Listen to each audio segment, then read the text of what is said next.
buenas tardes. Voy a ir empezando así mientras esperamos por si llega algún rezagado y hacemos un poquito de tiempo. Y quería, daros la bienvenida a esta 31ª edición de este ciclo de conferencias. Y hoy tengo yo el honor de presentar a Javier Negrete Medina, que es licenciado en Filología Clásica, es profesor de griego y trabaja en un instituto de educación secundaria, Gabriel y Galán de Plasencia, en Cáceres.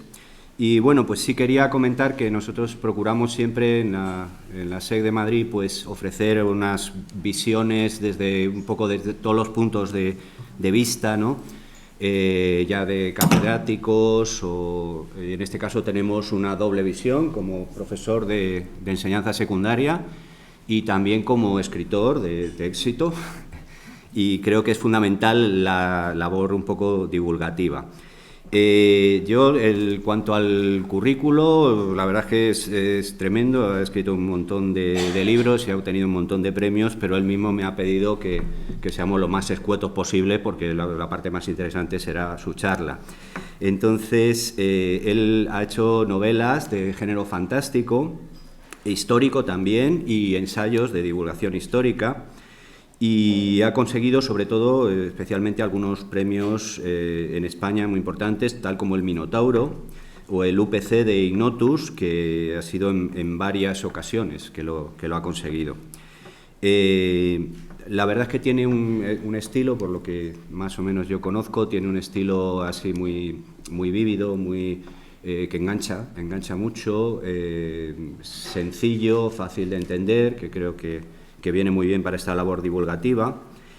Y también hay que resaltar que, por ejemplo, en Francia tiene muchísimo éxito y ha conseguido, con su novela Los Señores del Olimpo, ganó el Prix Européen Utopiales en 2008. También, me gustaría decir que de las últimas obras, de todo el currículo que tiene, algunas novelas históricas también, como por ejemplo la de las últimas está Salamina, y últimamente, algunas como La hija del Nilo, El espartano, Odisea. Y últimamente, lo último que tiene es una de los idus de enero, sobre la figura un poco de Quinto Sertorio y ese periodo tan revuelto, ¿no?, de la historia de Roma.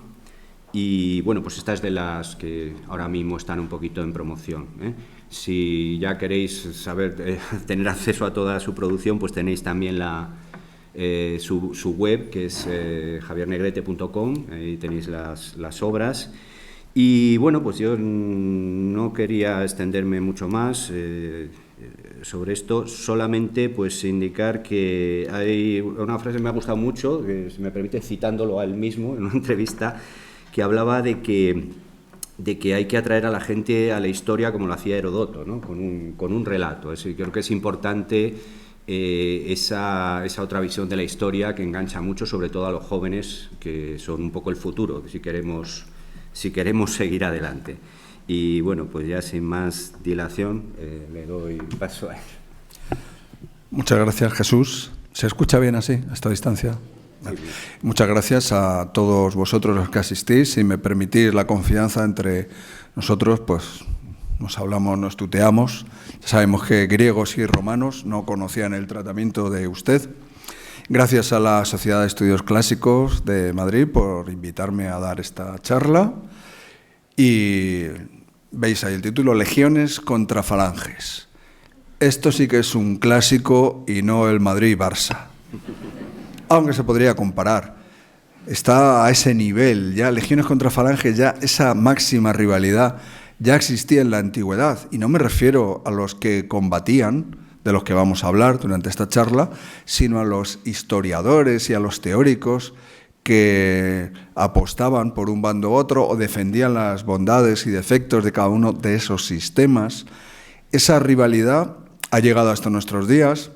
exacerbada por el hecho de que hoy con las redes sociales, Internet, pues permite que mucha gente se ponga en contacto y que haya foros en los que se discute de todos estos asuntos.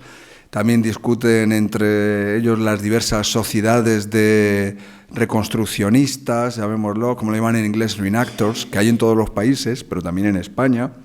Ya me veréis en alguna diapositiva a mí vestido de romano con ellos. No he traído ninguna de griego, vaya. Quizá para ser profesor de griego me he vuelto un poco traidor a mi propia causa, porque podéis ver que la camiseta que traigo pone Roma Victrix. Es una camiseta de mis amigos de la librería y editorial Aurea, con los que suelo firmar muy a menudo en todas las ferias del libro y espero volver enseguida, ¿no? Ya digo que es un enfrentamiento que podríamos decir, pues Madrid, Barça, Superman de DC contra Hulk de Marvel, ¿a quién quieres más? ¿A mamá? ¿A papá? Un poco de eso, ¿no? Este enfrentamiento entre legiones romanas y falanges griegas o macedonias, en este caso vamos a hablar de los macedonios, se libró en más de una ocasión. Las primeras veces ocurrió en la propia Italia, cuando el rey condottiero Pirro de Epiro acudió a la llamada de la ciudad de Tarento, que era la única colonia que había fundado Esparta y fue en territorio italiano. Pirro, entre los años 280 y 275, añado, quizá no sea necesario, pero todas las fechas que voy a decir pues son antes de Cristo, así que no añadiré este dato. En esos años, las falanges de Pirro se enfrentaron hasta 3 veces contra las legiones romanas. En las batallas de Heraclea y Ásculo, Pirro logró vencer, pero venció perdiendo tantos hombres que ha quedado como expresión proverbial desde entonces lo de la victoria pírrica, que algunos quizá no entienden. Yo cuando oigo a un comentarista deportivo y tal equipo ha obtenido una victoria pírrica porque ha ganado 1-0. Digo, yo creo que no ha estudiado historia de Grecia y Roma. Si ganas y te lesionan a 7 del equipo, entonces sí podría decir que es una victoria pírrica. En la segunda victoria, cuando alguno de sus lugartenientes le felicitaba a Pirro, has conseguido la victoria, y dices, uy, a la tercera que ganemos así estamos perdidos. Y de hecho a la tercera, ya en la batalla de Maleventum, ya perdió del todo. Y los romanos tenían la cosa de que se reponían de todas las derrotas y les bastaba a veces con ganar una vez. De hecho, ganaron esta vez y aquel lugar llamado Maleventum se convirtió en Beneventum.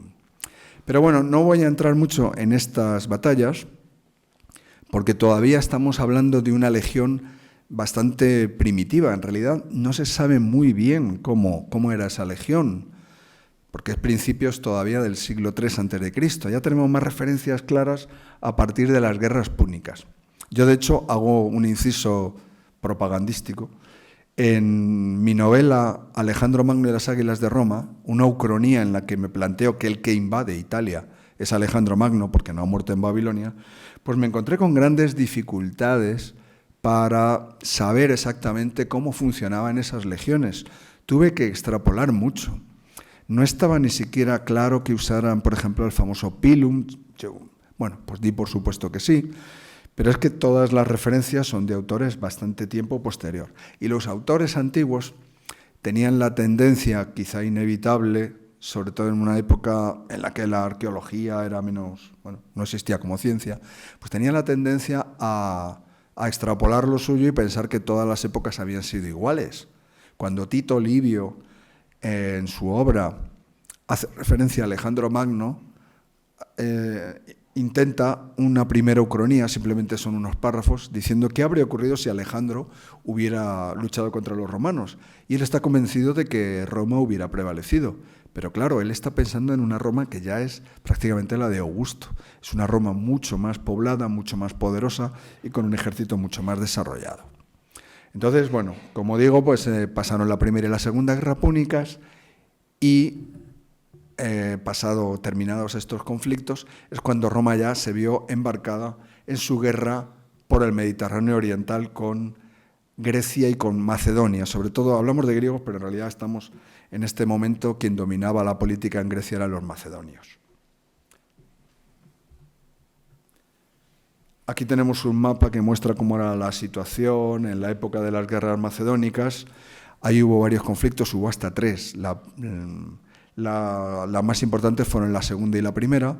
En la segunda, creo que se ve el ratón, si lo señala aquí, ¿veis? Esta batalla, el choque decisivo de esta segunda contienda fue la batalla de Cinoscéfalos. Era un paraje de la comarca de la región de Tesalia, que estaba dominada por los macedonios. Como se ve, pues bueno, el reino de Macedonia estaba situado al norte. Y allí, en las cabezas de perro, que es lo que significa cinoscéfalas, parece que eran unas elevaciones del terreno que a la gente le recordaban pues vagamente cabezas de canes, ¿no? Allá la batalla que se produjo fue sobrevenida de alguna manera. Las legiones del cónsul Quinto Flaminino y la falange del rey de Macedonia, que a la sazón era Filipo V, también vuelvo a añadir otro paréntesis, esto de los nombres, los números que ponemos a los reyes de entonces, lo hacemos por comodidad nuestra, es una costumbre pues, más moderna. Entre ellos no utilizaban estos números, pero es que nos liaríamos. O sea, por ejemplo, el padre de Alejandro Magno es Filipo II, en algún documental mal doblado lo he visto como Felipe II y no podía evitar pensar en el Escorial y eso, pero bueno, así nos entendemos, ¿no? Con Filipo V. Resulta que estas crestas separaban los campamentos de ambas fuerzas, de las legiones y las falanges. Ignoraban ambos que estaban tan cerca los unos de los otros.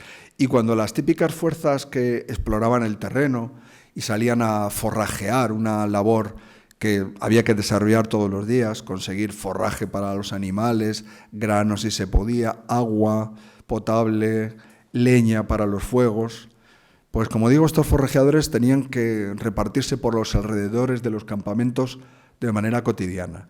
Cuando estas fuerzas se encuentran en lo alto de la cresta, pues en vez de salir huyendo unas de otras, lo que empezaron es a pegarse directamente.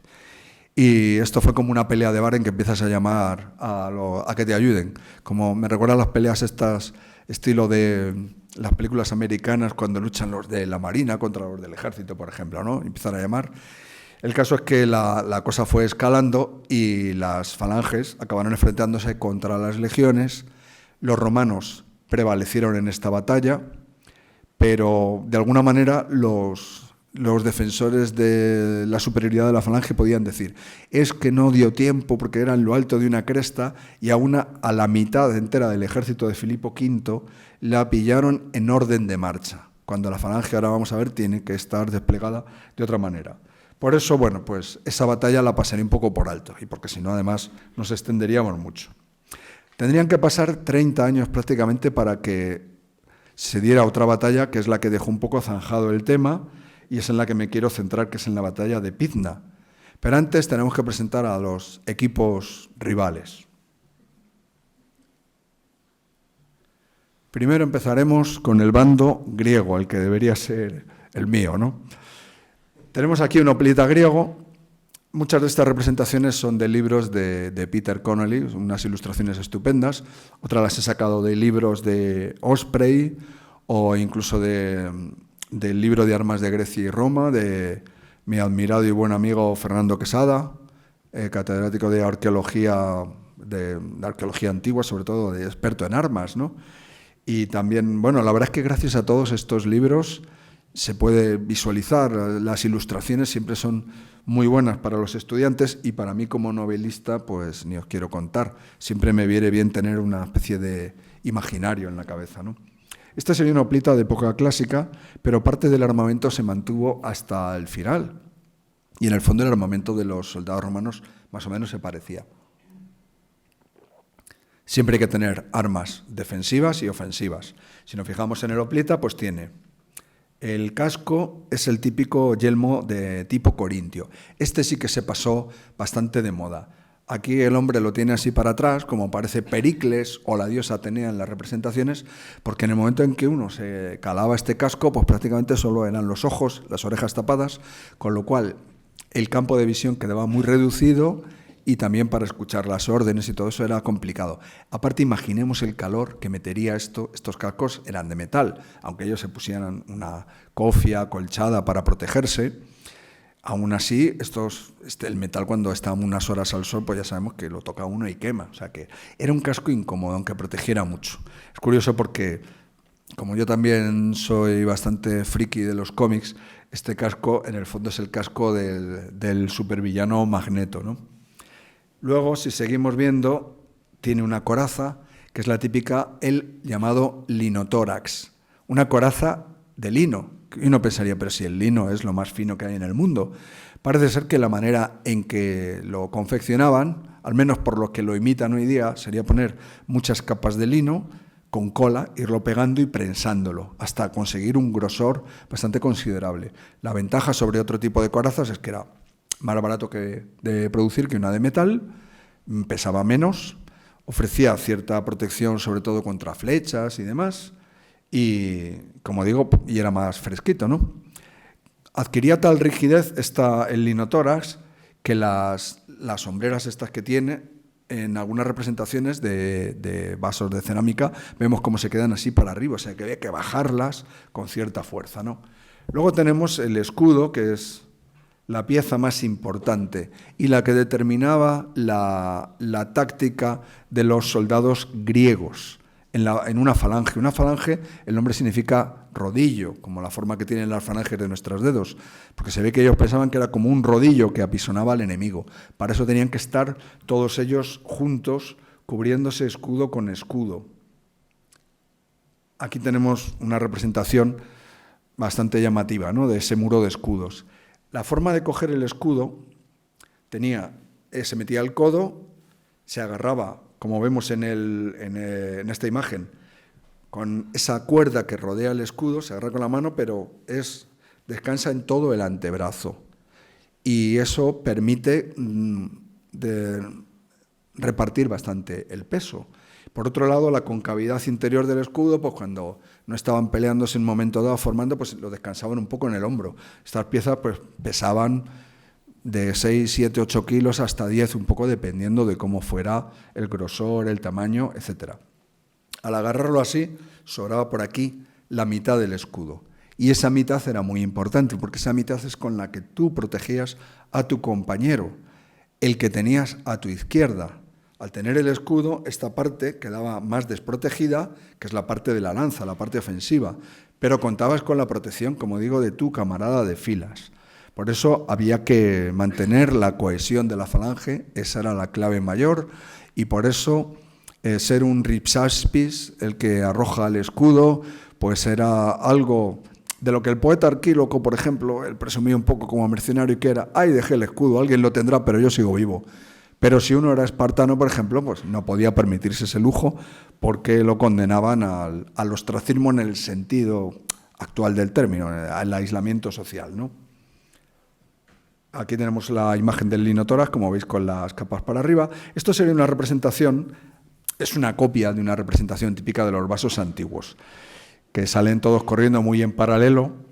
Desde luego las formaciones ni son tan perfectas como se ven aquí, ni en las películas, ni en los juegos de ordenador. Luego el desorden cunde siempre.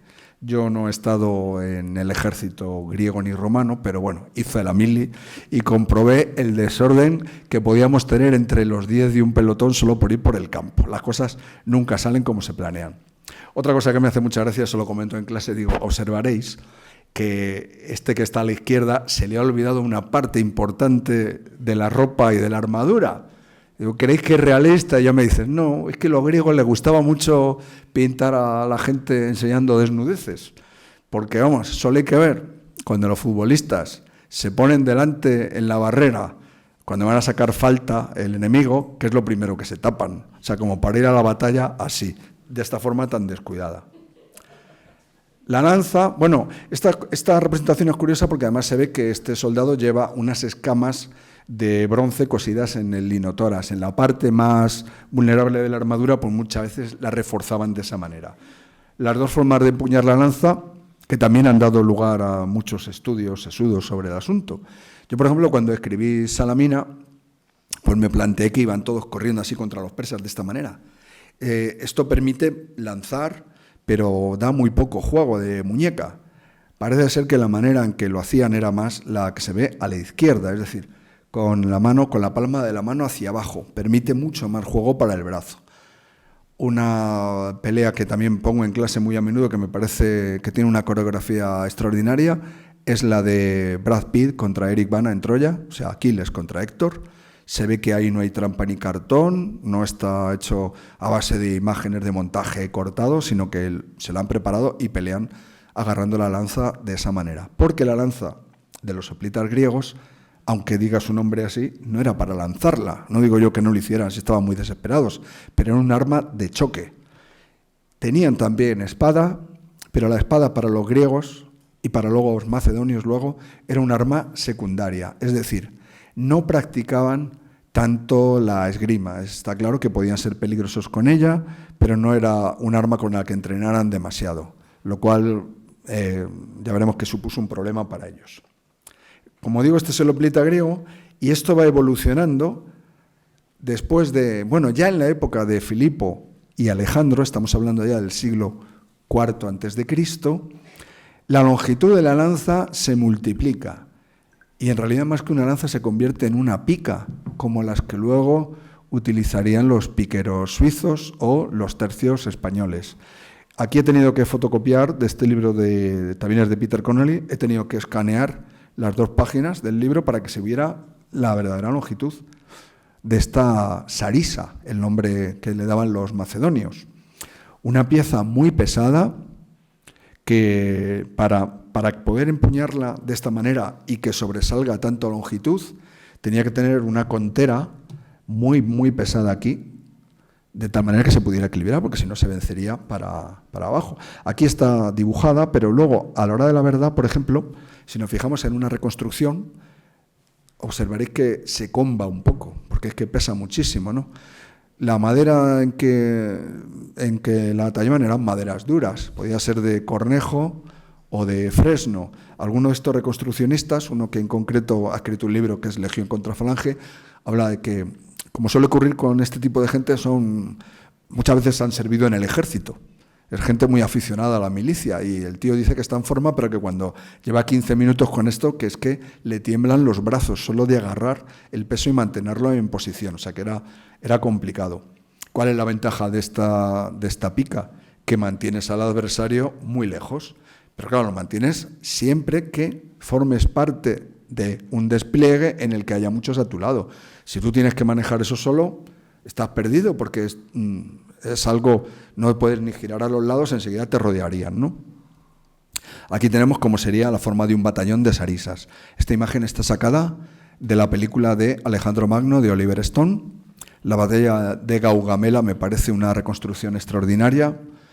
El resto de la película, en fin, me parece, aunque Colin Farrell es un actor al que admiro, creo que ahí no estuvo ni bien elegido su papel ni el personaje que hace ese Alejandro Magno tan llorón. Pero ¿quién le va a seguir hasta el fin del mundo si está todo el día lloriqueando y quejándose? Pero bueno, como digo, la batalla es extraordinaria. Aquí tenemos un batallón que estaría formado por 16 lojoi, los pelotones de 16 hombres, 16 por 16, que nos dan 256 hombres, eso sería el estándar. Ellos lo llamaban síntagma o espeira. Muchas veces hay problemas con la terminología griega y romana, sobre todo con la griega, cuando traducen a los romanos, porque son muy imprecisos y una misma palabra puede valer para muchos usos diferentes. Aquí irían hacia la línea de batalla, lógicamente con las picas en alto, que es la manera de llevarlo para no pinchar a los compañeros y para llevar mejor el peso. Incluso parece que llevaban una especie de bolsas de cuero para poder descargar el peso ahí. Aquí lo tenemos ya en una escena cuando en la propia película pues ya van a combatir y veis que las primeras filas ya plantan las picas hacia adelante, mientras que los demás la mantienen todavía en alto. Esta ilustración es interesante porque se ha molestado el que sea en marcar en rojo algo que está bien para que veamos cuántas puntas tenía que enfrentarse, por ejemplo, un legionario romano que quisiera llegar al cuerpo a cuerpo. Tenemos aquí las puntas de la primera fila, por aquí atrás los de la segunda fila, colándose entre los hombros de sus compañeros, aparece, luego tenemos una tercera fila, una cuarta e incluso hasta posiblemente una quinta. Estamos hablando de picas que medían entre 6 y 7 metros de longitud. Es decir, esto era un auténtico erizo que avanzaba. Para llegar a plantarse delante de esta gente había que tener mucho valor. Es decir, cuando la falange estaba cerrada y avanzaba así, no había ser humano que se acercara a ella. Esta era la base del ejército macedonio de la época. El ejército de Alejandro se basaba mucho en el uso de la caballería, de la combinación de armas. Alejandro era un genio táctico y estratégico, y se dice muchas veces que utilizaba la falange. La falange avanzaba muy despacito y era una especie de yunque, y él utilizaba su caballería para atacar al enemigo a modo de martillo y aplastarlo contra esta falange. Cuando Alejandro muere y sus generales se reparten los restos de este breve imperio de Alejandro, pues cada vez tiene más importancia la falange, incluso la sarisa se va multiplicando en longitud y la caballería se va reduciendo en el uso porque, entre otras cosas, la caballería es cara de mantener. Los animales hay que alimentarlos, etcétera, etcétera. Con lo cual, el ejército macedónico se fue volviendo un poco más torpe en cierto sentido, menos flexible que lo que era el ejército de Alejandro Magno. Aquí el rival, el legionario romano. Este no, que es el que suele salir. Yo, por ejemplo, en mi libro de Roma Invicta, que trata desde la conquista de Cartago hasta la muerte de Julio César, en la portada me pusieron una foto con soldados de este tipo, pero es que era la única que había así disponible. Siempre tendemos a poner soldados de estos con la lorica segmentata de placas, pero es posterior, ya bien entrado el siglo I después de Cristo. Sin embargo, son los que más vemos en películas. Hoy día, por ejemplo, en la serie de Roma, cuando se ve a Tito Pullo y compañía peleando, pues llevan una cota de malla. Pero si nos vamos a películas más antiguas de Julio César, conquistando las Galias o Ben-Hur o lo que sea, pues vamos a ver estas armaduras constantemente. Esto ya es otra cosa.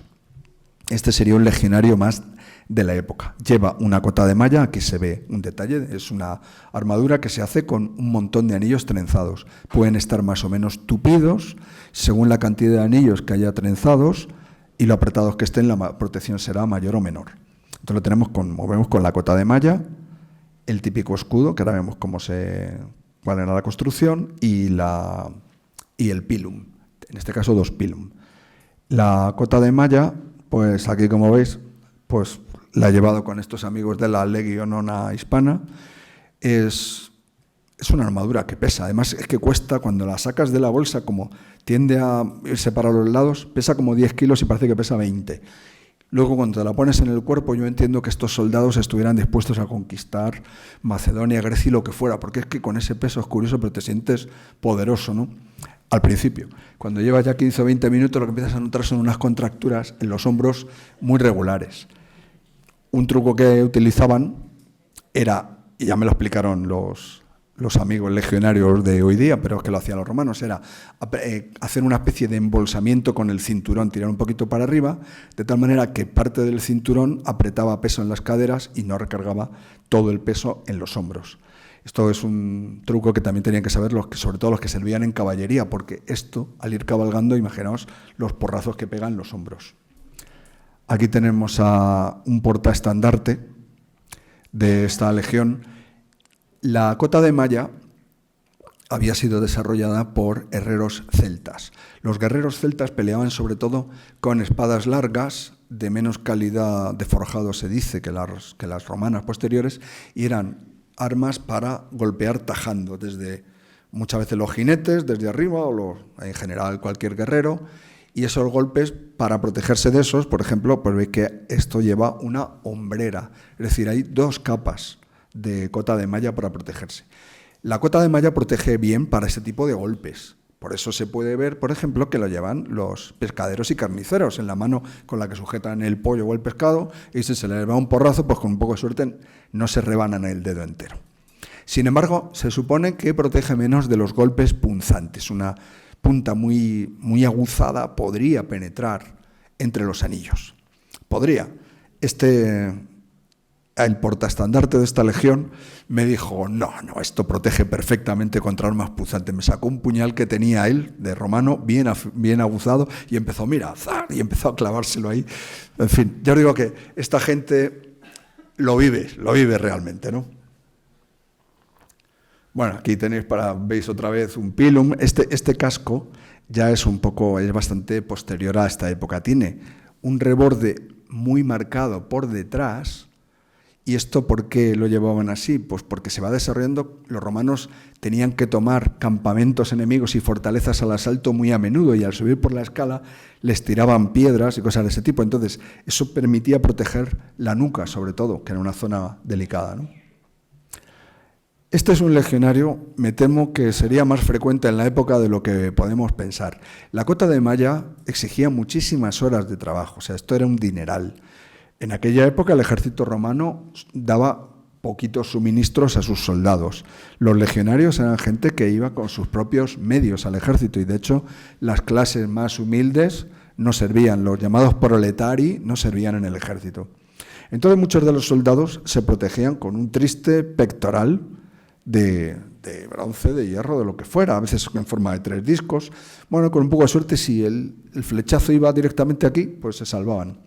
Pero bueno, la protección real que tenían era la del escudo, que lo vamos a ver enseguida. Otro mito que habría que descartar en las películas, yo me pregunto a veces, ¿para qué se ponen armaduras?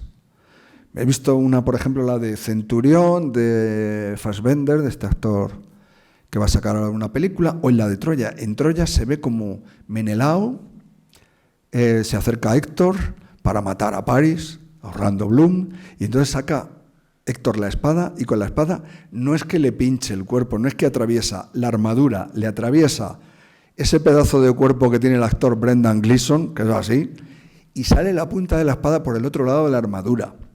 Dice, no, pues ¿para qué te pones armadura con el calor que mete eso? En fin, las armaduras protegían.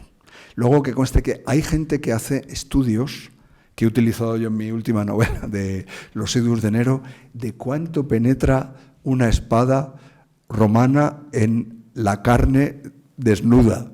Supongo que lo han hecho en el Mataderos, pero vamos, que ni siquiera es tan fácil traspasar un cuerpo humano así, con una espada de lado a lado, como pueda parecer, ¿no?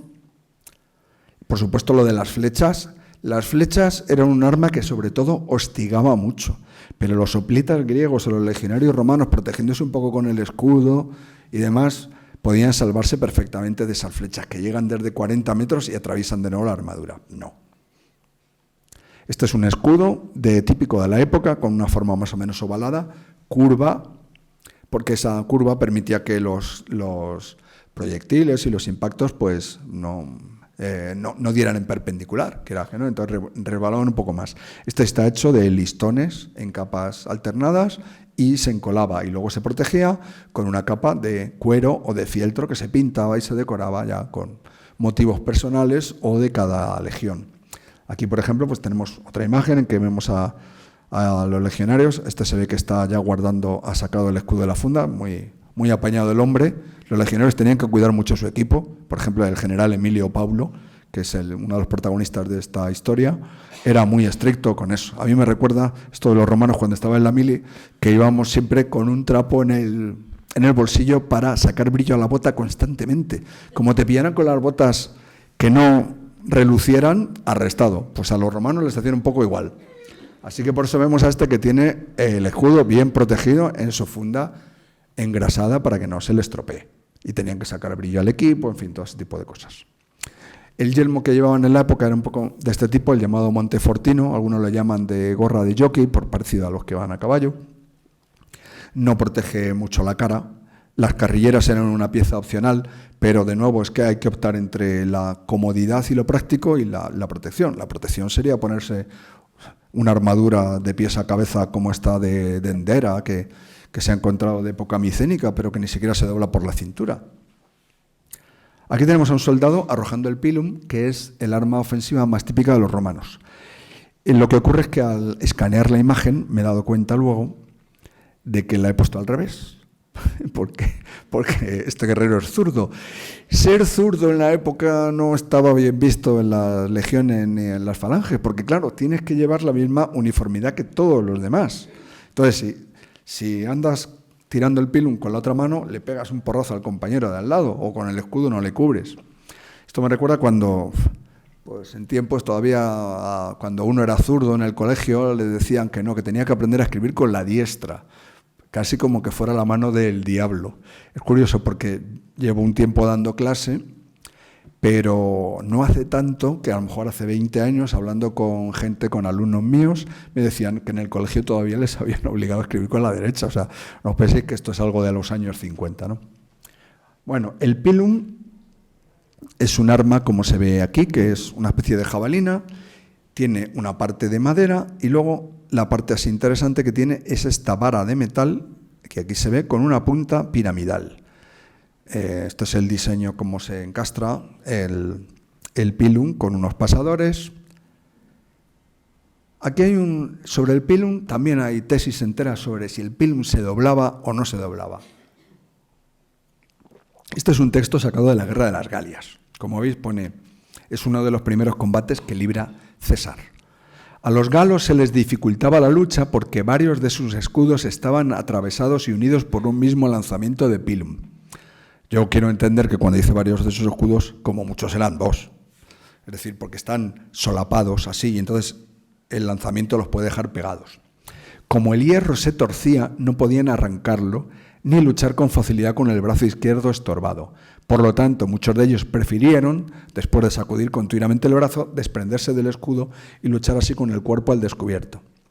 El pilum se considera que era un arma, sobre todo, bueno, evidentemente si te pillaba y te perforaba, estabas apañado, pero sobre todo que era un arma antiescudos.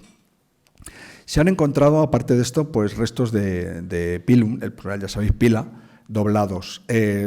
Lógicamente los restos de madera se han podrido y nos han llegado estos que veis aquí, de metal, ¿no? ¿Por qué se doblaban? ¿Es que da la impresión de que los hacían aposta para que se doblaran? No, eso dependería un poco de la calidad del hierro, de cómo estuviera forjado, el contenido de carbono en la aleación, que fuera, eso lo haría más o menos dulce, más o menos blando. Pero luego hay una explicación para el ángulo en que se tuercen estos, que me ha resultado bastante convincente. Muchos de esos pilum, la mayoría caerían al suelo, porque en las películas, cuando la gente dispara las flechas, casi todas alcanzan el blanco y matan a todo el mundo. En las batallas de las películas muere mucha gente. La mayoría de los disparos fallarían. Digo yo que fallarían porque, por ejemplo, hay estadísticas sobre la Primera y sobre todo en la Segunda Guerra Mundial sobre el número de disparos que lanzaba, por ejemplo, la infantería americana y cuántas de esas balas alcanzaban el objetivo. Y era un porcentaje ridículo, eso con fusiles de precisión. Entonces, este tipo de armas, la mayoría no alcanzaban su objetivo, muchas quedaban clavadas en el suelo.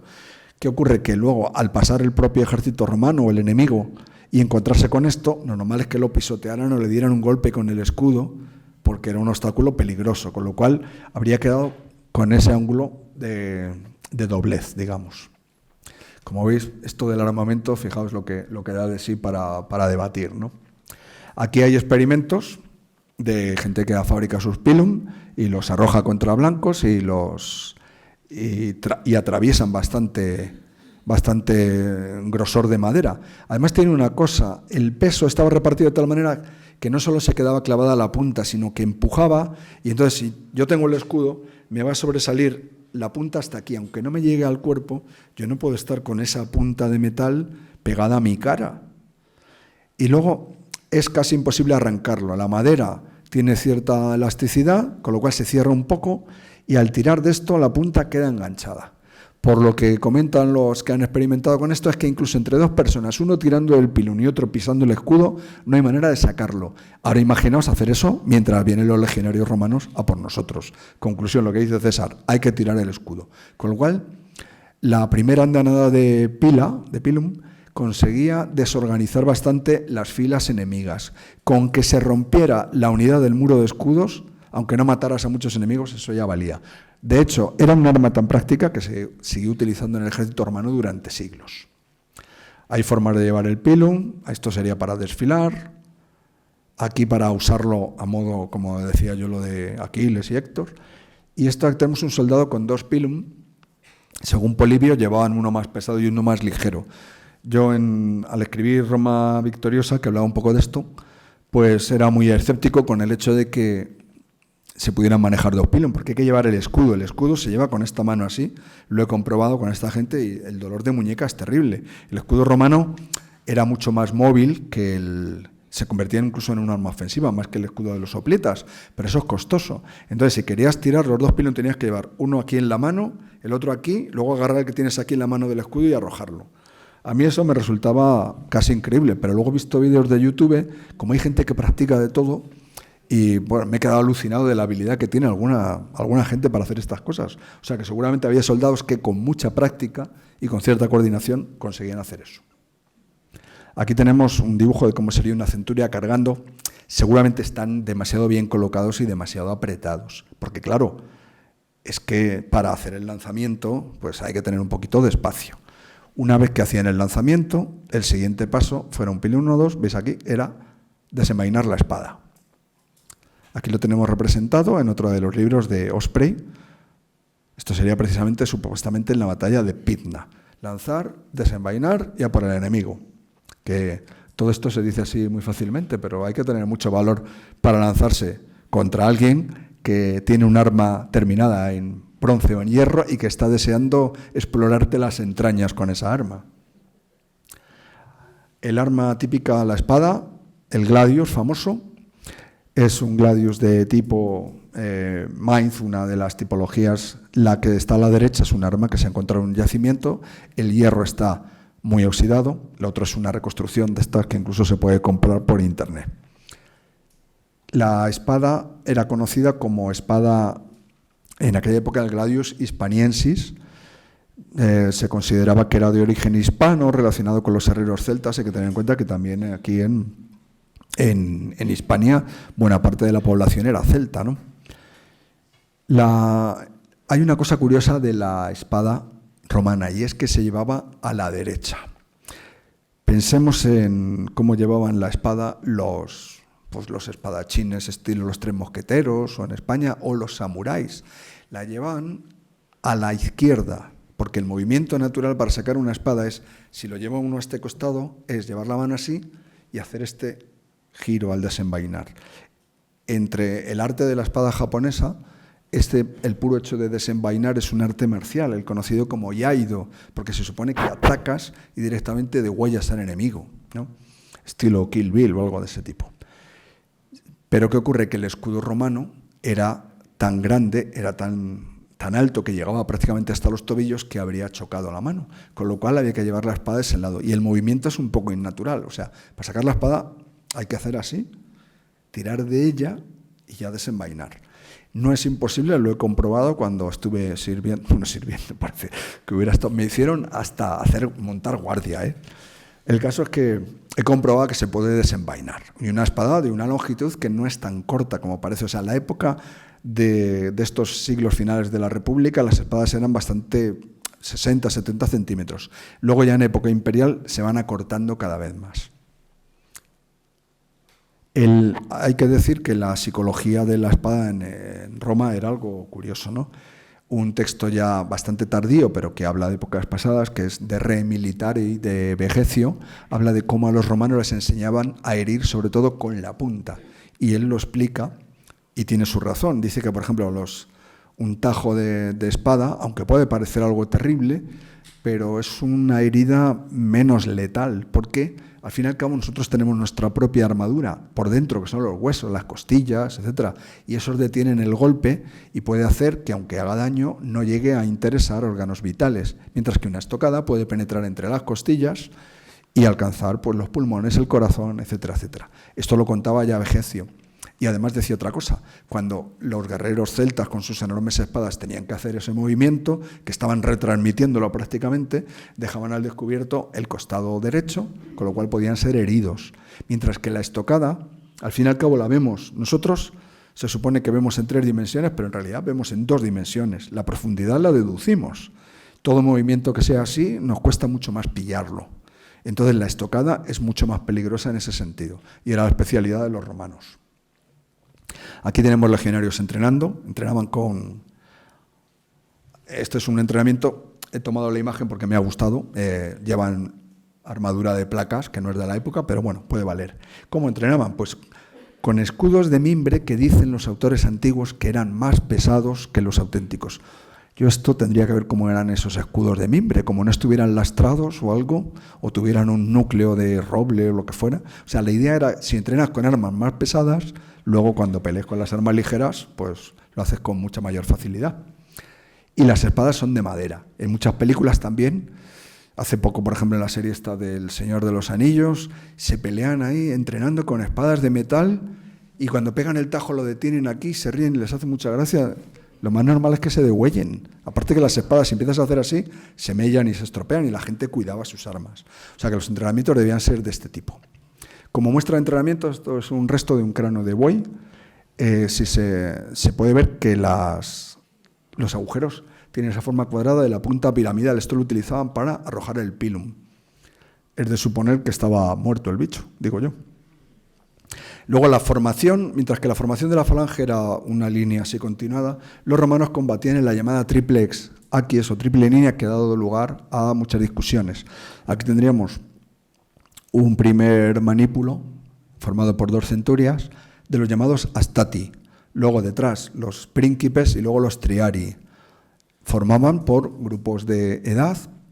Eso es algo que le llamaba mucho la atención a los griegos y el primer manípulo podría tener 120 hombres, más o menos. Cada centuria tenía 60. Esto es para liarnos, porque no piensa centuria, 100 hombres. Pues nunca hubo 100 hombres en una centuria, pero bueno. Entonces, las 2 centurias forman un manípulo con sus 2 centurianes. Aquí hay otro.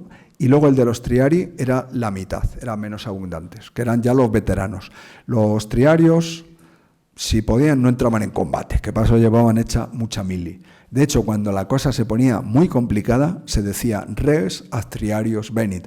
La cosa llegó hasta los triarios, como diciendo, tuvieron que entrar en combate, fijaos si se puso la cosa chunga. Todo esto está muy bien verlo, pero luego habría que aplicarlo. Esta sería como avanzaban al combate, es decir, con huecos entre unidades. Si hubiera que cubrir un hueco, pues esta centuria, por ejemplo, de atrás, pasaría aquí. Todo esto se ve muy fácil, pero luego en acción, ya veo que es muy complicado. Uno podría pensar que, por ejemplo, una falange griega ve esto y dice, ¡oh, qué risa, nos vamos a meter por aquí! Pero es que en realidad no era tan sencillo. Los macedonios con sus sarisas solo podían atacar de frente, con lo cual solo podían atacar a los que tenían aquí. Si se cuelan por aquí, iban a tener problemas, porque los romanos, con este armamento que hemos visto, podían luchar, o sea, digamos que tenían un ángulo de lucha de 360 grados, mientras que los griegos y macedonios, pues prácticamente no tenían ángulo. Aquí se ve una ilustración que, bueno, pues estos serían los llamados vélites, la infantería ligera que salía primero a tirar piedras, flechas, lanzas, a montar un poco de bronca, ¿no?, para animar la fiesta. Y luego tenemos aquí los astati, los príncipes y los triari. Pero todo esto se ve así muy bien formado, muy cuadradito. Esto está sacado del libro de Soldiers and Ghosts de Landon, que me parece que esta ilustración es más llamativa. Él habla como de una especie de nubes o enjambres. Es más lógico que la formación fuera así, más flexible. Lo que es importante para los soldados es esto que sobresale. En cada uno de esos manípulos hay 2 estandartes, uno por cada centuria. Los estandartes eran importantísimos para los antiguos, sobre todo para los romanos, porque al mirar sabían dónde tenían que estar. Ellos tenían que estar cerca de su estandarte. Por tanto, lo consideraban algo que además era sagrado. O sea, una unidad no podía perder el estandarte, era la deshonra total. Bien, con esto conocemos un poco a los contendientes. Y ahora, ¿cómo se enfrentaron? Vamos a ir a la batalla que nos interesa, que es la de Pydna. Pydna está aquí. Esta ya está situada en Macedonia. Esto es Tesalia y aquí está Macedonia, al norte del monte Olimpo. Los personajes, los generales de ambos ejércitos. Por parte de Macedonia, el rey Perseo, que era hijo de, iba a decir Felipe V, de Filipo V, el que había sido derrotado en Cinoscéfalos. Los romanos hablan bastante mal de él. Dicen que era hijo bastardo de Filipo V, no está muy claro, que tenía un hermano al que su padre quería más, que era Demetrio, y como Demetrio era pro-romano, había sido rehén de los romanos y se llevaba bien con ellos, pues Perseo no paró de intrigar ante su padre hasta que su padre lo decidió ejecutar a Demetrio y luego se arrepintió y murió de tristeza. Y entonces este se convirtió en rey en el 179. Luego se dice que además era muy tacaño, cuando contrataba ejércitos de mercenarios para luchar contra los romanos, luego se arrepentía, qué de dinero me voy a gastar, y les engañaba, les retiraba luego el dinero y cosas de ese tipo, ¿no? Evidentemente hay que tener en cuenta que las fuentes que nos han llegado son o romanas o pro-romanas. Este es un tetradrama que aquí pone de Basileos Perseos, del rey Perseo. De Emilio Paulo pues no he encontrado nada fiable, y esto es un retrato muy posterior que bueno, podría haber sido cualquier otro, no es Emilio Paulo en familia.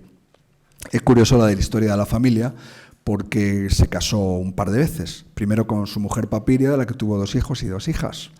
Y yo señalé en mi libro de Roma Victoriosa un poco la historia de su divorcio porque me llamó la atención.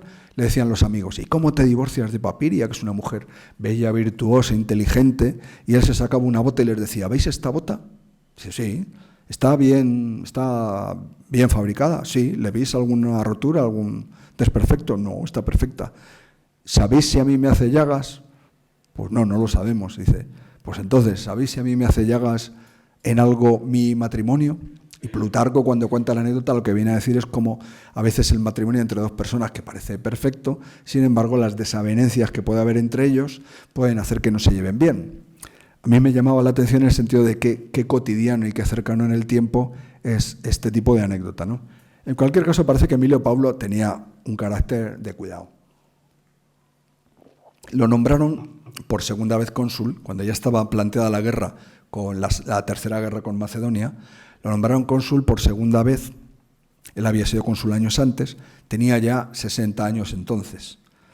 Aquí también otro paréntesis de estos que hago. A veces he oído, no, es que en la antigüedad, cuando alguien tenía 30 años ya era un viejo, ya estaba para morirse. Pero hombre, si la edad mínima para ser cónsul eran 42 años, aunque luego se lo saltaran, es que consideraban que alguien con 42 años estaba en perfecta forma para servir al Estado. Y hasta los 50 y tantos años muchas veces servían en las legiones. O sea que lo que ocurría en aquella época es que había mucha mortalidad infantil y tú podías estar en perfecto estado de forma, te daba una apendicitis y te ibas a la tumba. Pero eso no quiere decir que la gente estuviera, pues eso, hecha una ruina con 30 o 40 años. Bueno, pues lo nombraron cónsul y ya llevaba 3 años la guerra y lo primero que hizo fue aparecer en el foro. Estaba ya como cabreado porque no le habían votado en alguna ocasión anterior. Él se resistió, no quiero, y la familia, venga, que eres necesario para Roma. Y entonces esto pronunció en el foro, como veis, dice, es que la gente en aquella época pues hacía un poco como con el fútbol, con la selección nacional. Todo el mundo sabe a quién hay que poner de delantero, de medio, en el Real Madrid, que si Camavinga por la izquierda, que si por la derecha, por donde sea. Y entonces él decía eso, en cada corro de amigos, en cada círculo de comensales, hay gente que se cree capaz de conducir ejércitos a Macedonia, que sabe dónde hay que colocar el campamento y apostar a las tropas, que conoce perfectamente cuáles son los mejores desfiladeros. Bueno, como veis, dice, si el cónsul no actúa como ellos quieren, lo critican e inculpan como si estuviera en un juicio. O sea que estas eran conversaciones típicas de salón, todos eran... Además, es que en Roma había tanta gente que había servido en el ejército que todo el mundo entendía, por supuesto. ¿Es que un general no debe recibir consejo? Sí, pero de los que poseen experiencia en el arte de la guerra. Sobre todo lo que viene a decir, los que comparten los mismos riesgos. Es decir, es que, como se suele decir, los toros desde la barrera se ven muy bien. O sea, ¿qué vino a decir? El que quiera que venga, pero si quiere opinar, que venga conmigo. O sea, ya dejó a la gente ahí callada y para allá que fue. Estamos hablando del año 168 a.C. Esto es cuando llegó a Macedonia y llegó al campamento, que estaba situado al sur de donde estaba el rey Perseo. Pues según cuentan los autores antiguos, había cierto estado de indisciplina. Esto es también un tópico, ¿no? Lo mismo le había ocurrido a Escipión Africano y luego le ocurrió a Escipión Emiliano. Es curioso porque este general, este cónsul, Pablo Emilio, se llevó a sus 2 hijos con él a la campaña, pero es que los 2 hijos que había tenido con Papiria, la mujer de la que se había divorciado, los había entregado en adopción a otras 2 familias. No pensemos que los había entregado en adopción porque no tuviera para darles de comer. Era algo frecuente en Roma, cuando una familia no podía tener hijos, como había muchos vínculos, pues digamos que le prestaban al hijo, ¿no? Por ejemplo, Escipión, el hijo del africano, era un hombre con una salud penosa y no era capaz de tener hijos. Entonces, uno de los hijos de Paulo Emilio fue adoptado y por eso se llamó Escipión, pero mantuvo el nombre de Emiliano para revelar el origen. A otro lo entregó a la familia de los Fabios Máximos. Ambos lo acompañaron. O sea que aunque los hubiera entregado en adopción, aunque tuviera este carácter, pues se ve que se llevaba bien con ellos y le tenían cariño. Bueno, el caso es que cuando llegó allí puso disciplina y, por ejemplo, prohibió hacer guardia con el escudo. ¿Veis cómo está ese soldado? Entonces dijo, nada de escudo, porque la gente se ponía en el escudo y apoyada en el pilum y se pegaba una siestecita haciendo guardia por la noche. Y claro, podían llegar los enemigos, y esto lo prohibió. A mí me hizo gracia porque me recordó también mis tiempos de la mili, el sueño que se pasa a las 4 de la mañana, que te apoyas ahí en el CEDME. También, bueno, se habla mucho de que, por ejemplo, estaban pasando muchísima hambre, estaban por esta zona, o sea, hambre no, estaban por esta zona, ¿no?, al sur de Heraclea, el primer campamento, y que no tenían agua. Y él dijo, no, aquí como están las montañas cerca del mar, si horadamos unos pozos, pues seguro que sale agua.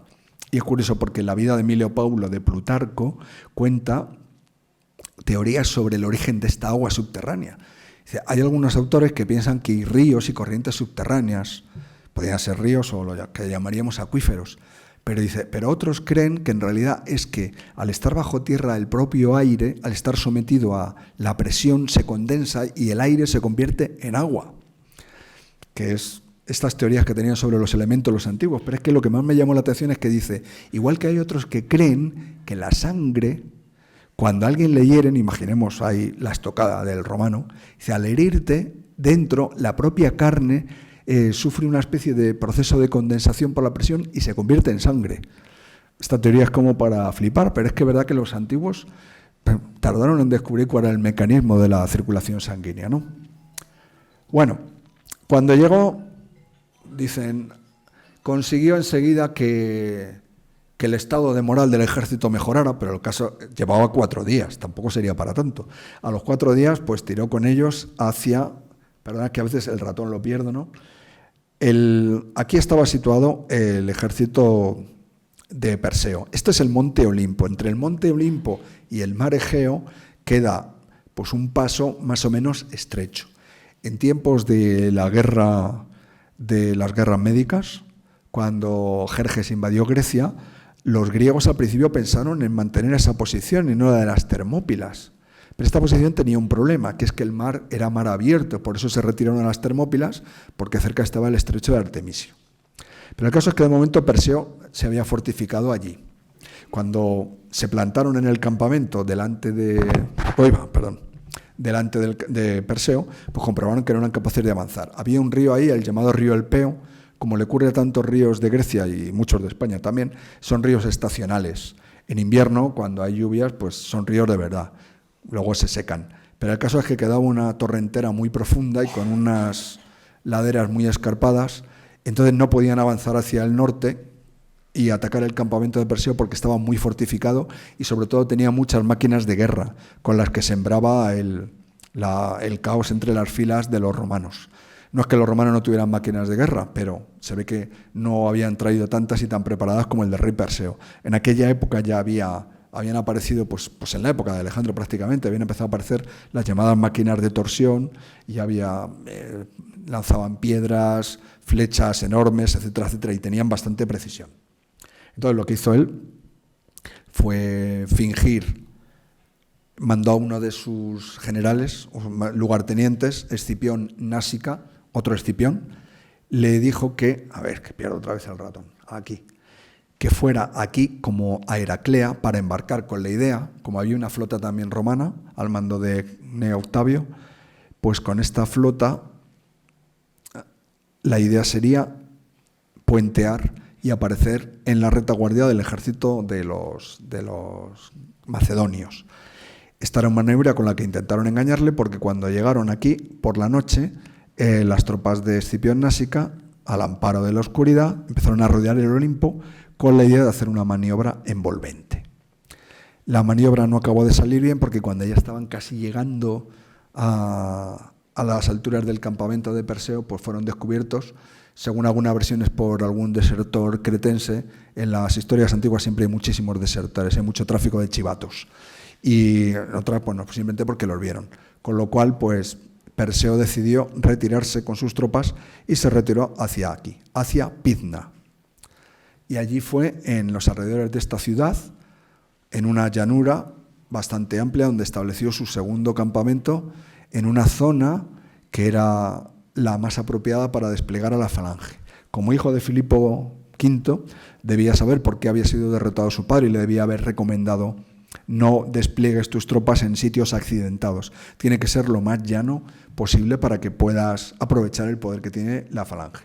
Bueno, al ver que iba hacia el norte, pues se fue detrás de él Emilio Paulo con sus tropas. Cuando llegaron ante el campamento enemigo, después de una jornada de marcha, todos sudorosos y cansados, sin embargo los romanos lo que querían era combatir. Esto es una cosa muy llamativa porque eran súper agresivos.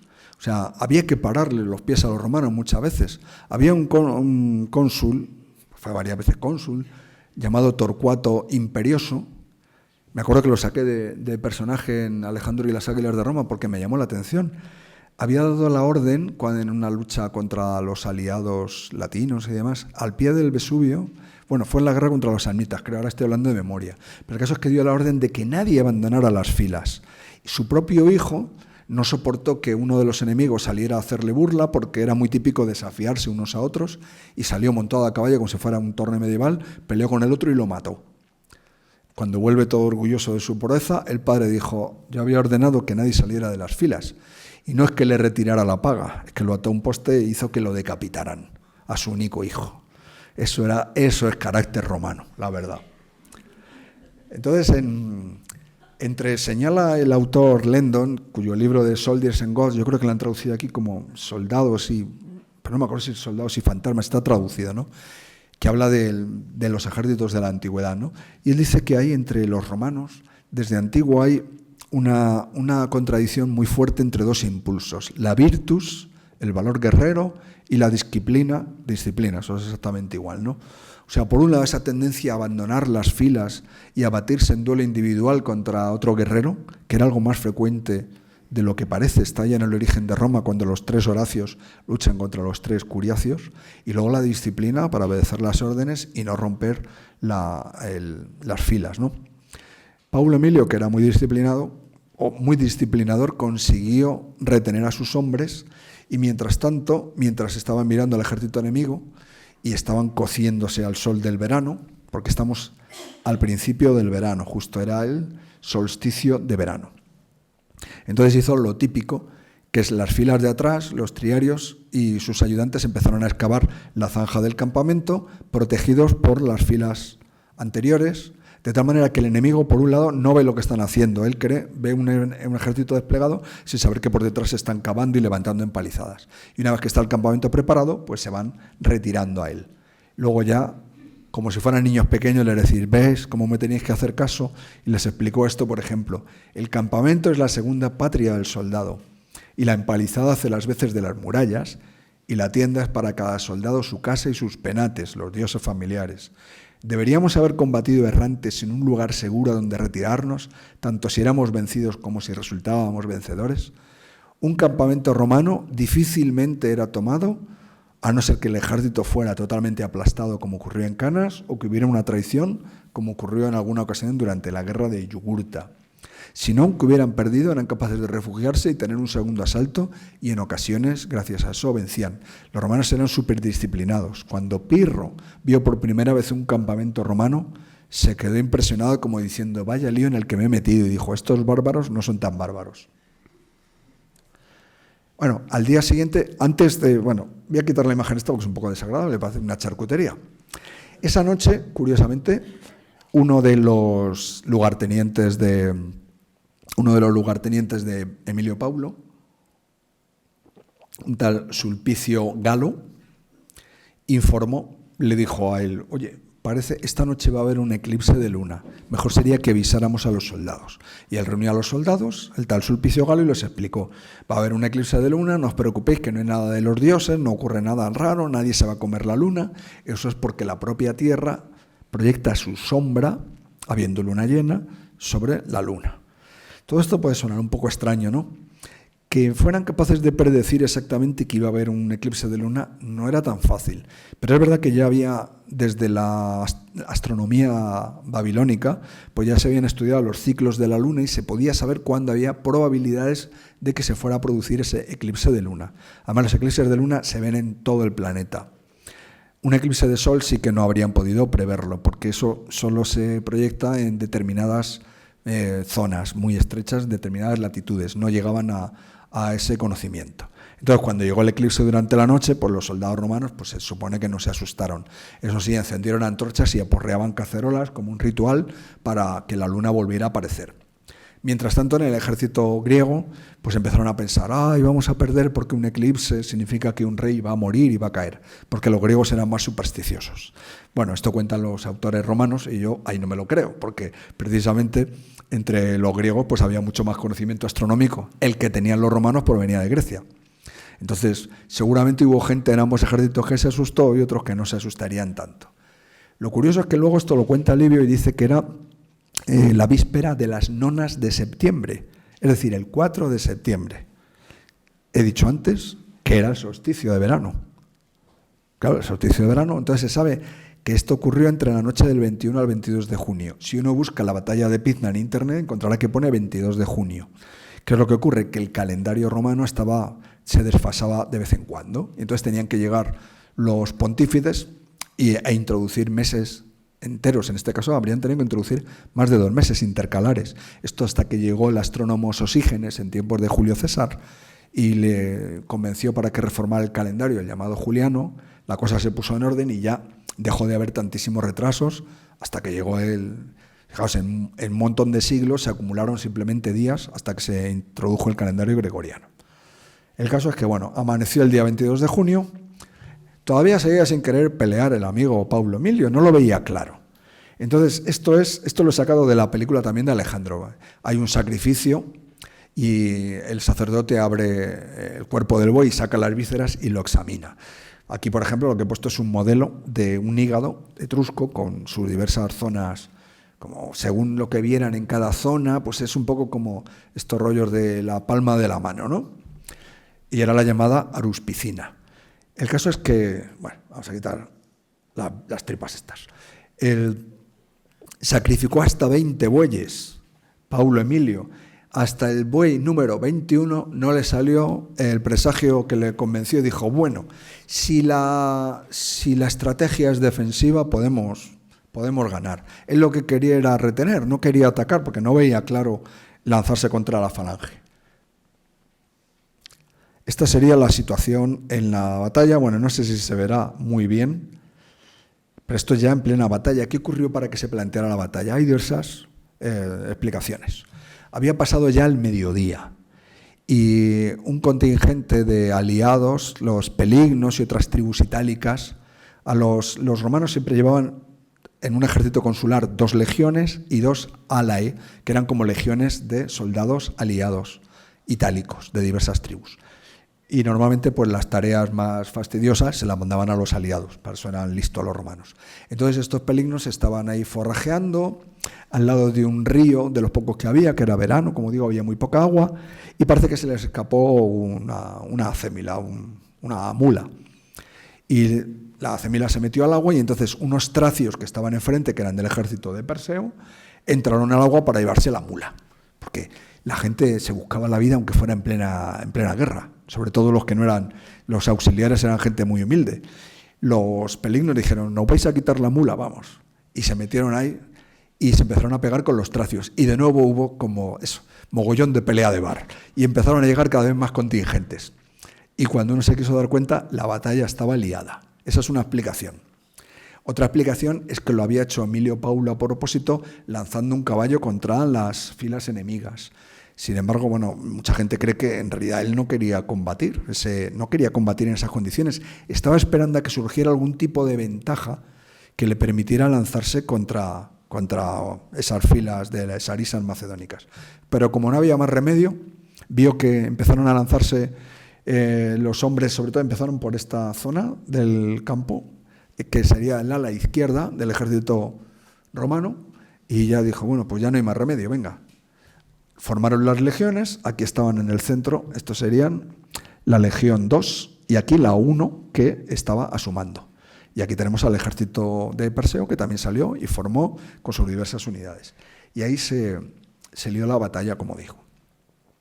Las descripciones de las batallas antiguas siempre son bastante caóticas, porque en realidad supongo que es que describir una batalla, recordarla incluso, debe ser complicado. La gente que ha vivido esta situación, si a veces cuando ha habido un accidente, cualquier incidente, una pelea en un bar, La gente que ha estado allí, 5 minutos después, no sabe muy bien lo que ha ocurrido. Imaginaos en una batalla con un frente de 1000 y pico, 2000 metros. El polvo, la muerte, los gritos, en fin.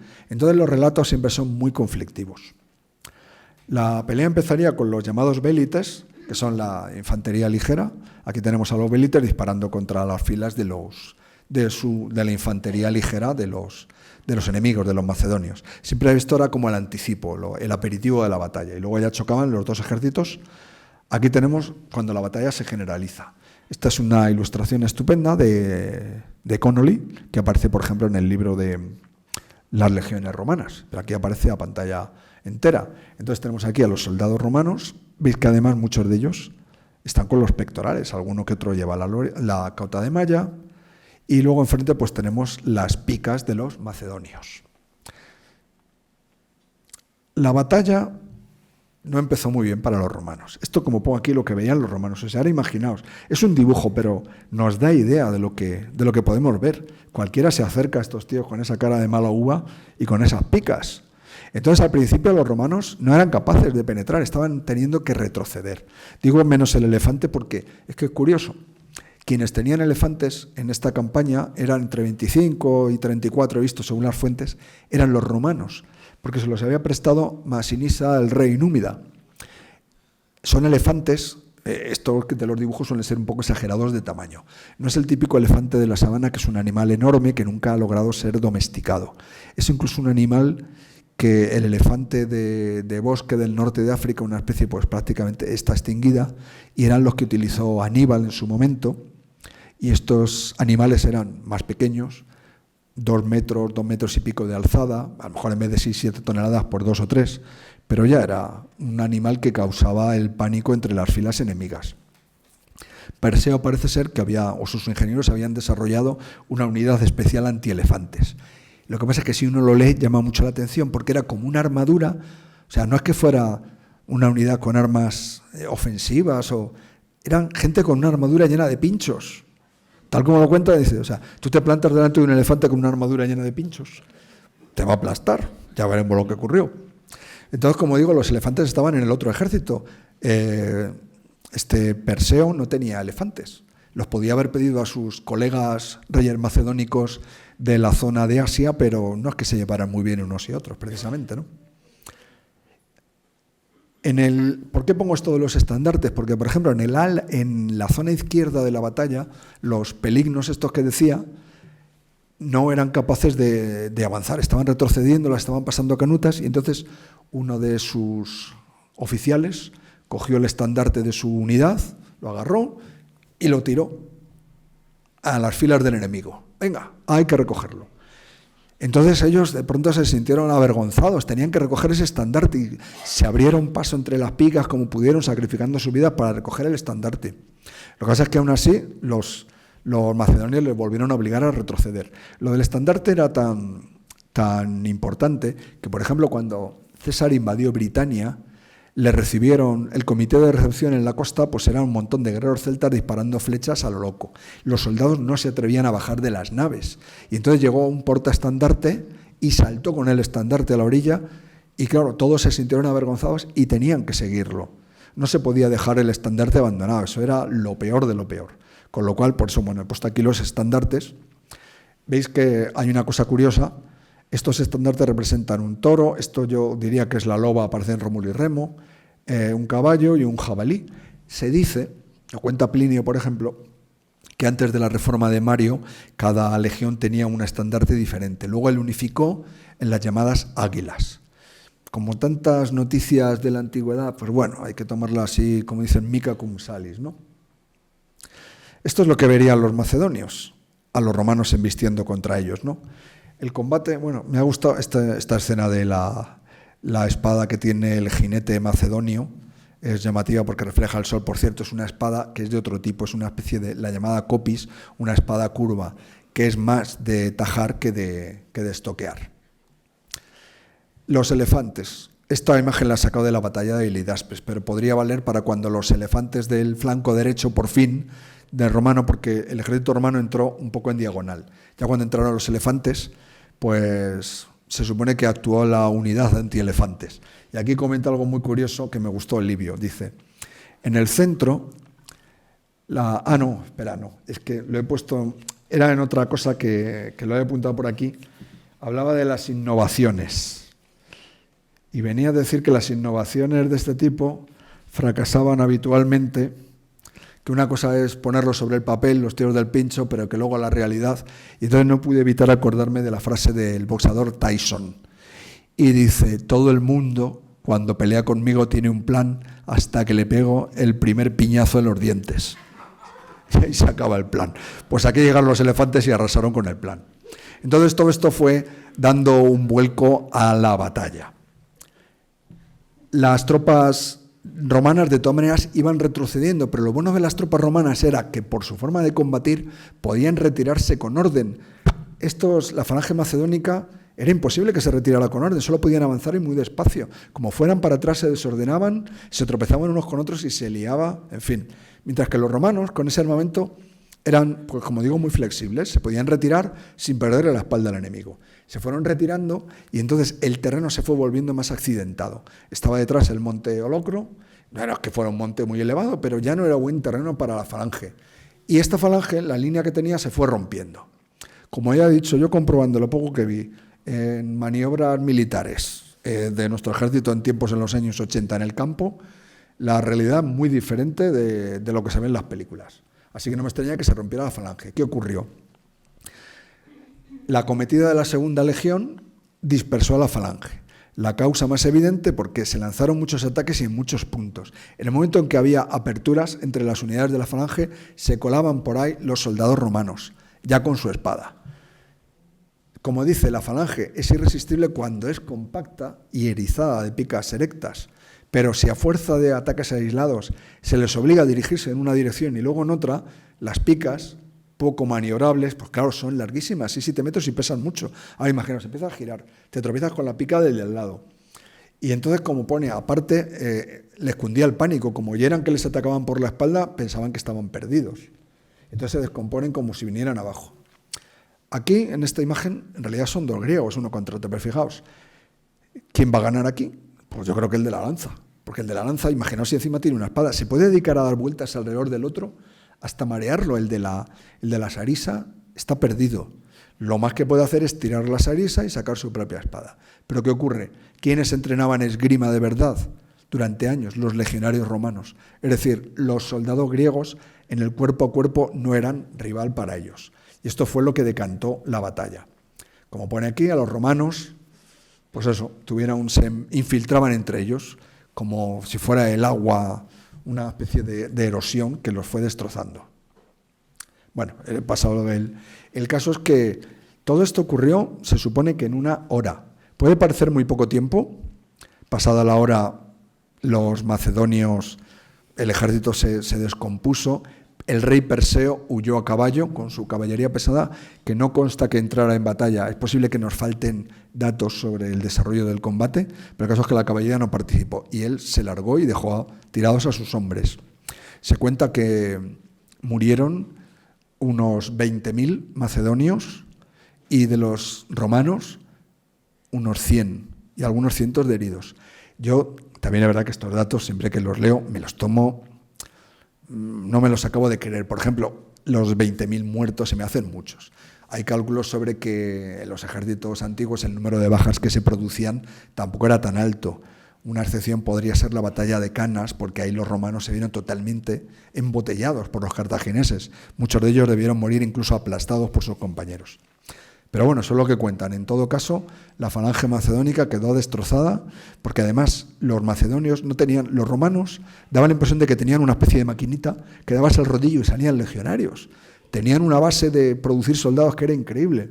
También, entre otras cosas, porque eran muy generosos concediendo la ciudadanía. Es decir, a los pueblos que conquistaban, a muchos los convertían en romanos. Los griegos no hacían eso.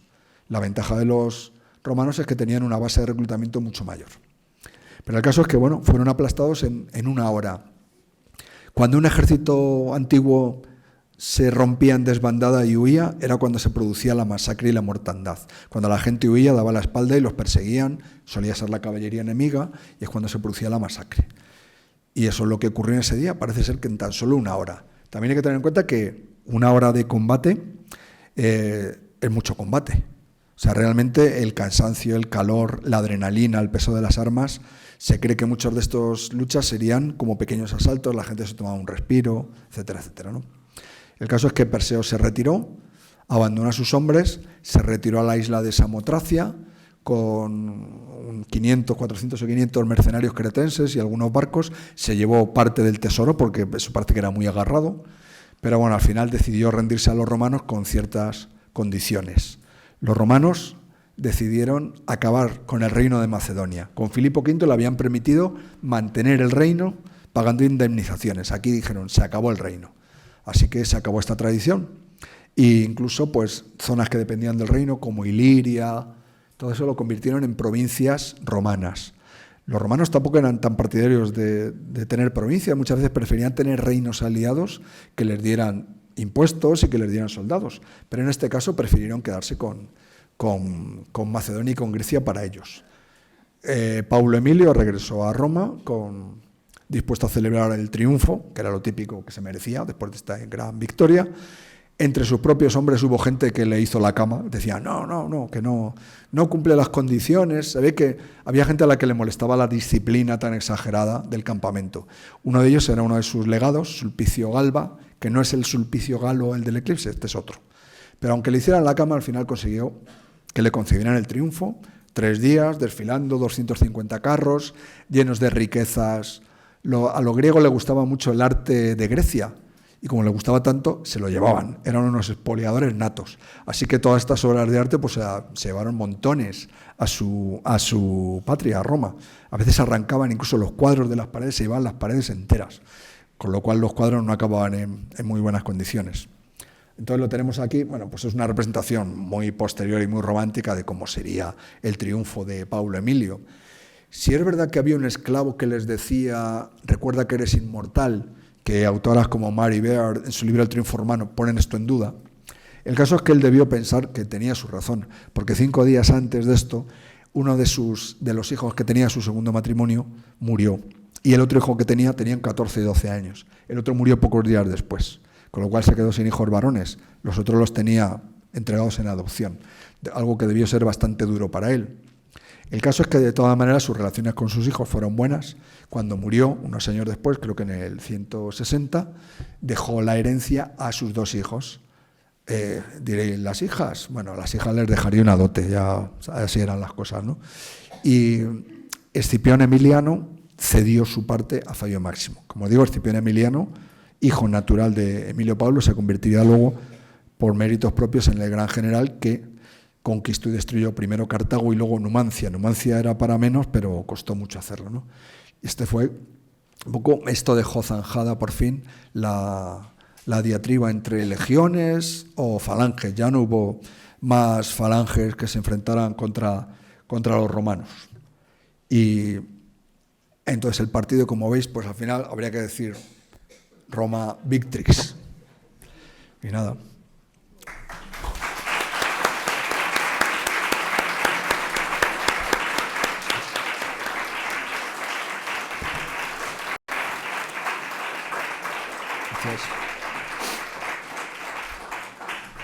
Bueno, Javier, pues muchas gracias por esta experiencia inmersiva que nos hemos visto y que, vamos, no podíamos salir, y sobre todo esa amenidad, ¿no?, en el relato, y bueno, ha sido como estar metidos en la película.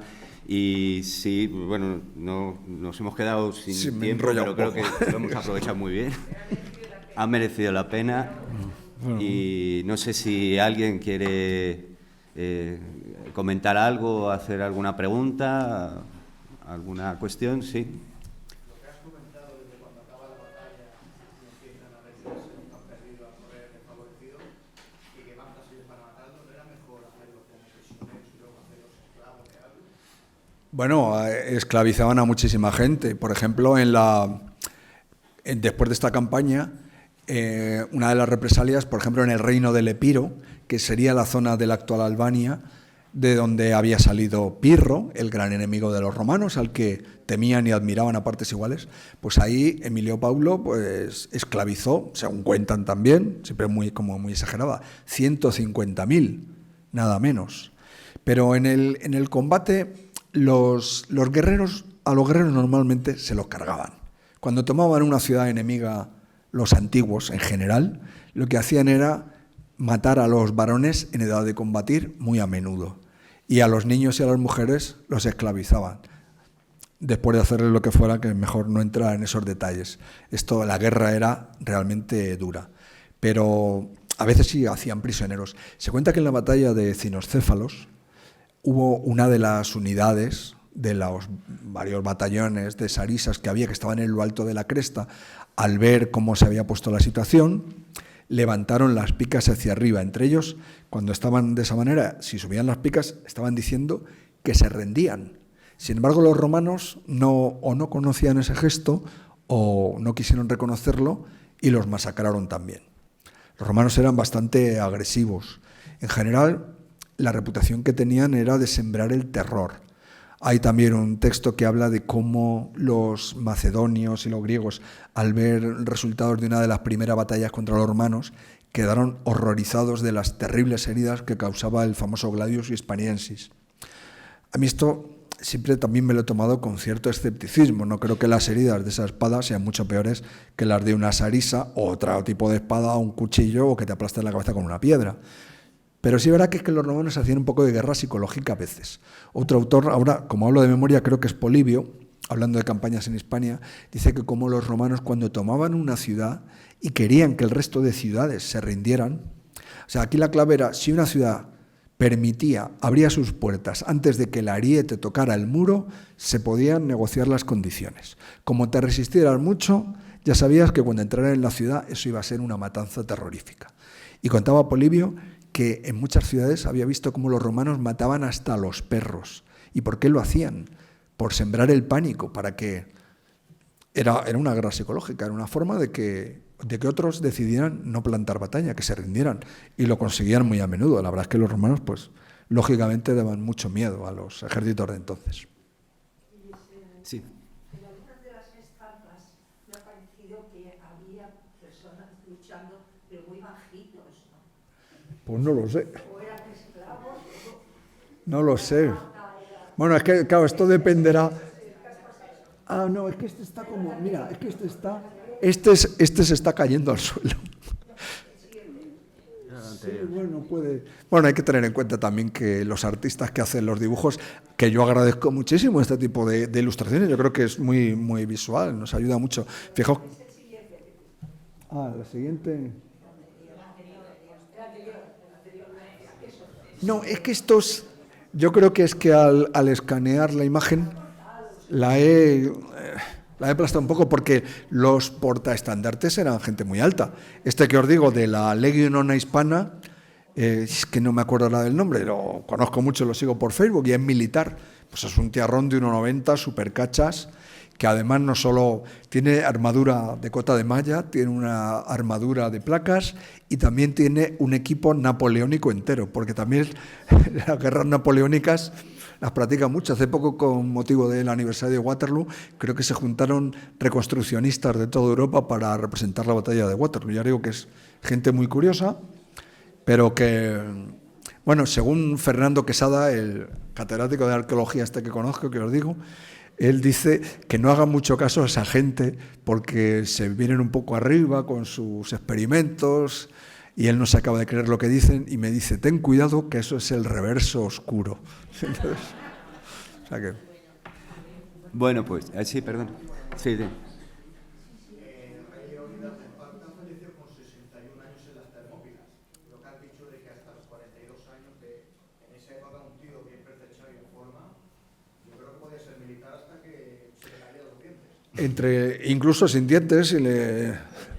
Hombre, los romanos tendrían un problema para comer. Por ejemplo, una cosa que dijo Emilio Paulo a sus soldados era: vosotros solo tenéis que hacer 3 cosas, callar la boca y estas 3 cosas, manteneros en forma, tener el equipo en condiciones y limpio y tener siempre provisiones a mano por si hay órdenes de marchar de golpe. A veces llevan provisiones para 4 o 5 días. Y una de las cosas que llevaban era como llaman, sería bizcocho, cocido 2 veces. O sea, es como una especie de regañá, pero mucho más dura. La tenían que mojar para poder comérsela. Era pan porque, claro, los soldados antiguos, los romanos, todos los días se hacían su pan, llevaban su propio molino y hacían el pan en hogueras que preparaban, pero cuando no podían, pues tenían que llevar comida de este tipo, entonces esa cualquiera la iba a masticar. Pero el ejemplo más exagerado quizás sea el del rey Agesilao de Esparta, que murió yendo en campaña cuando tenía 90 y no sé cuántos años, y el tío seguía haciendo la guerra. Y es verdad que Leónidas, a mí me gusta mucho el Leónidas de 300, Gerard Butler, da esa impresión, pero Gerard Butler ahí tendría 40 años y Leónidas tenía más de 60 y efectivamente seguía combatiendo. O sea, en la antigüedad, al fin y al cabo, esta gente llevaba una vida medianamente sana, con mucha actividad física, una alimentación, bueno, pues no sé si equilibrada o no. Así que es verdad que efectivamente no pensemos que los antiguos ni las mujeres antiguas con 30 años estaban ya pues para la jubilación, efectivamente. Eran más parecidos a nosotros y quizá más sanos que nosotros. Tampoco eran tan bajitos como a veces se cree. Es posible que en la Edad Media en ciertas zonas hubiera problemas de alimentación, pero la estatura de los soldados romanos, por lo que se ha visto tanto en las ordenanzas como en los esqueletos que se han encontrado y se han ido midiendo, pues andaban de media por encima, bastante por encima del 1,70. No sé si hay... Vale, pues bueno, yo creo que es que se nos ha hecho muy Si no tarde. nos van a Siento muchísimo. Pues muchísimas pero sí, gracias, muchas gracias.